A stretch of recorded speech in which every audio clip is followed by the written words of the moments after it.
Now, those opposing paid sick days have said, while it's well-intended, it would be a job killer. And as Ellen reminded us in her remarks, we have heard those fears before. You know, the Associated Industries, after the Triangle factory horrific fire, said it would wipe out industry in this state. Well, we passed those laws then. Our workplaces are now safer. Children are in schools. Industry was not wiped out. And then we've heard the argument, well, we should do this, but we just can't do it right now. We can't pass paid sick days when we are struggling to recover from an economic downturn. We need to wait for the economy to improve. And that, too, sounds familiar.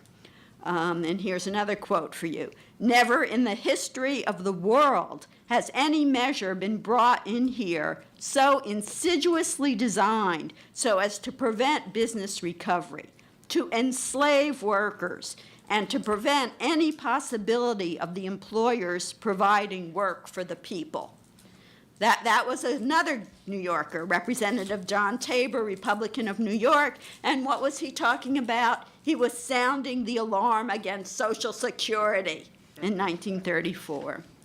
But we know that it is exactly in hard times when we most need to pass measures to keep workers from losing their jobs and from losing their paychecks.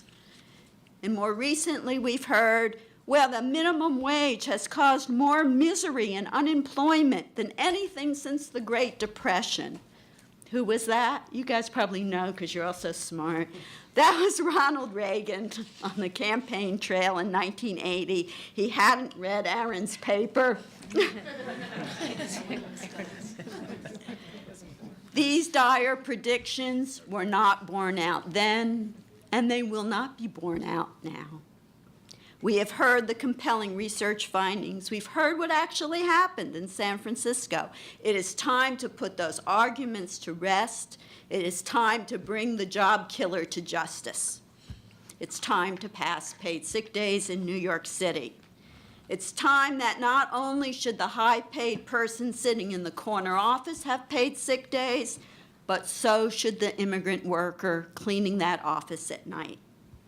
And it's time that not only should the corporate executive eating the $50 steak and the $10 side order of string beans, and I know Ginny knows we checked the menu yesterday at Capitol Grill, not only should they have paid sick days, but so should the server have paid sick days. We can afford to do that in New York City, and the workers, the businesses in the city will be better as a result.